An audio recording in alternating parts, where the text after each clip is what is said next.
Bismil abi walibni warohil kudus al ilahul wahid. Demi nama Bapa, Putra dan Rohul Kudus ketiganya yang esa. Salam sahabat yang dikasih oleh Tuhan. Berjumpa kembali dengan saya di channel ini. Buat teman-teman yang selalu setia, terima kasih telah mendukung perkembangan channel ini dengan cara subscribe, like, komen, dan share. Tuhan memberkati kita. Hari ini saya agak sedikit santai. Jadi ketika ada pelayanan maka saya mengusahakan sekali untuk menyapa teman-teman. Dan sambil duduk ya teman-teman, sambil minum kopi, dan saya berharap teman-teman juga boleh minum kopi tanpa gula kalau bisa. Oke, sambil santai saya melihat sebuah video yang menurut saya itu luar biasa dan harus dipahami oleh banyak orang muslim gitu ya, karena ini disampaikan oleh cendekiawan muslim, bukan orang Kristen. Yang mana kita bisa melihat bahwa ada banyak orang yang melarang gereja, membuat kerusuhan, bahkan udah ada ibadah, lalu ada oknum pemerintah melarang, membubarkan seperti itu. Tetapi dari pendapat oleh profesor ini justru berbeda teman-teman. Karena apa? Dikatakan bahwa kemudian Allah itu pun menjaga orang-orang Kristen. Benarkah demikian? Mari kita dengar dulu ya teman-teman apa yang disampaikan. Ini dia videonya. Dan gereja-gereja, salah satu gereja, wa masajidun, akan hancur semuanya. Karena Allah membela sampai sekarang semuanya ada, dan Islam menjadi minoritas di dunia ini. Di sini kita mayoritas di Indonesia, di dunia minoritas. Senjata di tangan mereka, ekonomi tangan mereka. Untuk ngerusak kamu gampang, dia remek aja kok, habis kayak kerupuk.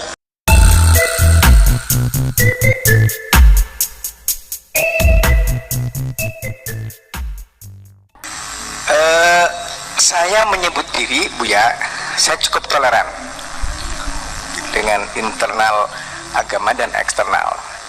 Tapi pada saat harus membumikan konsep, kita harus meyakini agama kita benar, tapi dalam nafas yang sama kita harus menghargai orang lain yang meyakini agama mereka benar menurut mereka. Yang jadi persoalan, Buya, bagaimana mewujudkan itu dalam konteks keseharian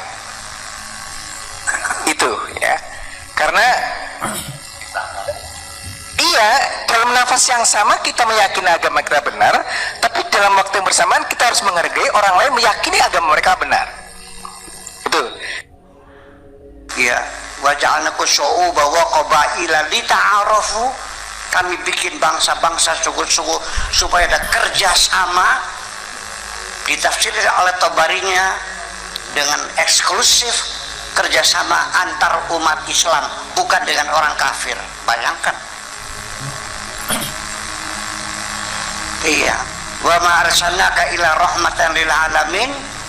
Oleh Ibnu Katsirnya, kami mengutus kamu hai Muhammad untuk berbagi rahmat kepada alamin. Kata Ibnu Katsirnya, lil muslimin, bukan kafirin. Eksklusif semuanya itu. Kita berbusa-busa mengajak moderasi beragama. Kalau kita baca anak-anak kita itu juga tidak akan berubah kok. Maka silabusnya harus kita robah semuanya itu. Iya dong. Iya. Yuk kita datang ke Bapak, datang ke depan tuh. Ini bagaimana silabusnya? Ya anak-anak kita yang baca, haram, nggak boleh menjawab waalaikumsalam pada orang kafir yang bilang assalamualaikum tuh gitu. Kok coba banget sih, masa orang assalamualaikum boleh dijawab? Itu kan kesombongan, eksklusivisme. Ya jadi kira-kira seperti itu. Itu yang kedua. Yang pertama apa tadi itu pertanyaan yang pertama tuh? Yang pertama mungkin pragmatisnya ya Pak Husain, yang tadi melihat sisi pragmatis, implementasinya, toleransi dalam konteks masyarakat. Begini aja dah, Anda punya istri cantik kan, betul nggak? Agama ibaratnya istri lah. Anda yakin istri Anda paling cantik, betul kan? Ya sudah, silakan, tidak ada masalah kok. Ini istriku paling cantik, silakan Anda yakin. Yang pasti silakan, cintailah, sayangilah, rawatlah, perhatikanlah, bahagiakanlah, selesai. Jangan jelek-jelekan istri saya kau anggap tidak cantik. Menurut saya istri juga cantik juga, lebih cantik dari istrimu. Akhirnya kan berantem ini. Ini beragama jangan ngejek-ngejekan istri dong. Ya sudah, kau catat, terima saja, jangan bilang istri. Urusannya apa dan jelek-jelekin istri saya? Yang istri saya kok yang saya senang. Beragama tidak begitu. Jangan menyalahkan agama orang lain, tidak ada urusan kok. Apakah agama kita tidak sempurna kalau kita tidak menjelek-jelekin agama lain? Apakah agama kita tidak cukup kalau kita tidak membenci agama lain? Apa itu rumusnya? Nggak ada. Ya cinta-cintailah, beragama-beragamalah. Lalu apa urusannya? Jadi begini, kenapa agamamu dicaci maki orang? Karena kamu mencaci maki agama orang lain. Jadi siapa yang caci maki? Ya kamu sendiri. Gara-gara caci maki orang lain, akhirnya agama kamu dicaci maki juga akhirnya. Ya kan persen seperti itu. Jadi beginilah, itu tidak akan pernah selesai. Bahwa kemajmukan agama, pluralitas agama dirawat oleh Allah. Mau ngelawan? Laula daf'ullahi nasa ba'dahum ala ba'din lahuddimat sawami'u wa biya'un wa salawatu wa masajidu allati yudhkaru fiha ismallahu katsira. Kalau bukan karena dibela oleh agama satu orang dengan orang lain, maka kelenteng-kelenteng, sinagog-sinagog, wasolawatun, dan gereja-gereja, salat gereja, wa masajidun, akan hancur semuanya. Karena Allah membela sampai sekarang semuanya ada, dan Islam menjadi minoritas di dunia ini. Di sini kita mayoritas di Indonesia, di dunia minoritas.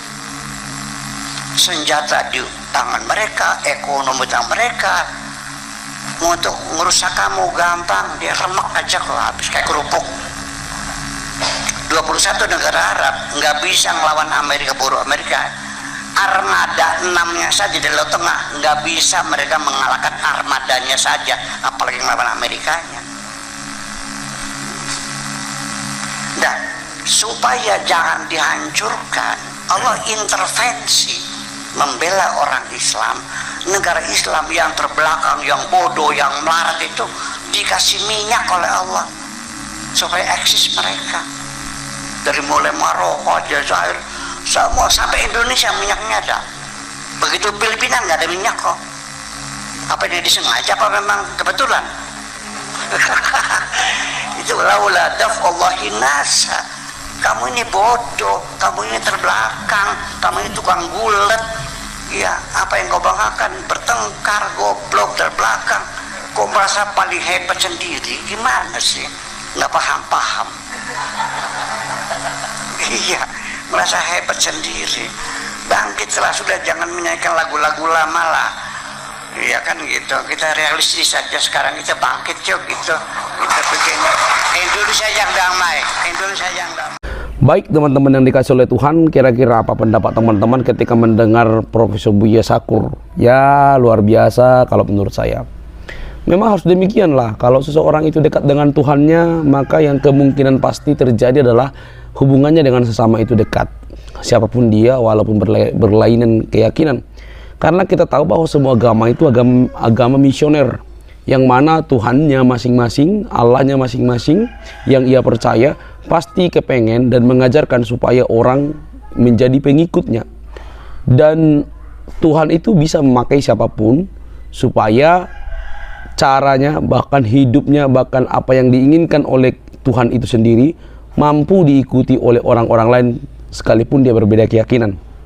Nah, teman-teman yang dikasih oleh Tuhan, kita boleh melihat dengan jelas apa yang disampaikan oleh Profesor Buya Syakur, ya, bahwa nilai-nilai yang diajarkan oleh beliau memang nilai-nilai yang sangat nasionalis, toleransi. Jadi ada banyak juga orang yang tidak setuju dengan cara pandang Buya Syakur yang dianggap mungkin terlalu ke kanan, gitu ya, terlalu ke kanan, yang akhirnya membuat banyak umat muslim juga, ya, baru-baru ini juga kan ada sekelompok orang yang merasa dirinya paling Islami sehingga menuduh Buya Syakur Islam begitu ya. Luar biasa memang. Enggak Islam maksudnya bukan Buya lah, dituduh inilah segala macam. Tetapi apa yang disampaikan oleh Buya Syakur, teman-teman, perlu kita garis bawahi. Ada benarnya, karena memang di Indonesia memang mayoritas itu Islam, tapi kalau di dunia ya enggak juga gitu loh ya. Enggak juga gitu. Tetapi apakah kemudian ketika bukan Islam mayoritas di dunia, yang mayoritas itu menjadi sombong? Ya enggak juga gitu loh. Enggak ada hubungan, enggak ada faedahnya gitu loh. Itulah kalau misalnya di tempat tertentu ada orang yang merasa dirinya mayoritas lalu merasa arogan, orang ibadah dibubarkan, sulit pembangunan gereja, persekutuan saja di rumahnya dilarang, disidak gitu ya.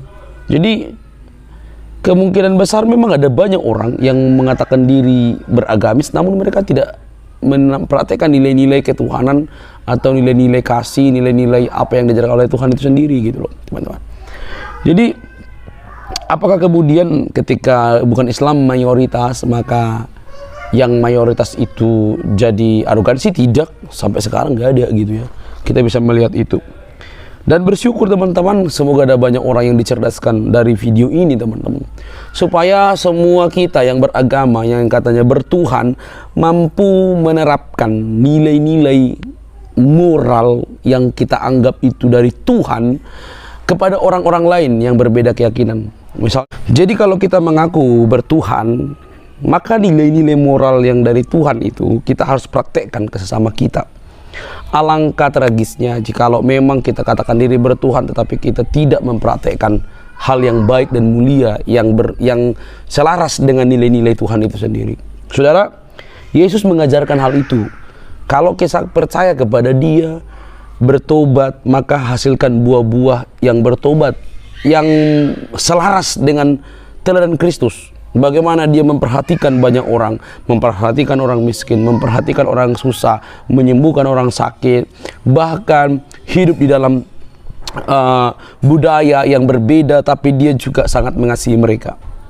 Orang yang mengikuti Kristus, maka kalau misalnya dia melakukan kejahatan, itu bukan murid Kristus. Maka ketika seseorang mengatakan aku percaya kepada Yesus namun fakta dari perbuatannya itu berbeda, itu bukan murid Kristus, hanya beragama Kristen.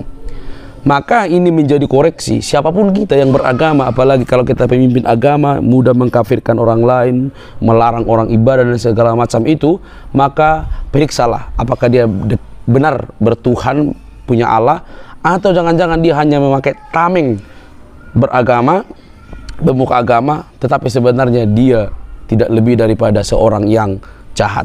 Saudara, semoga kita dicerdaskan. Jangan lupa untuk mendukung perkembangan channel ini, subscribe, komen, share sebanyak mungkin. Sampai ketemu di video selanjutnya. Bye-bye.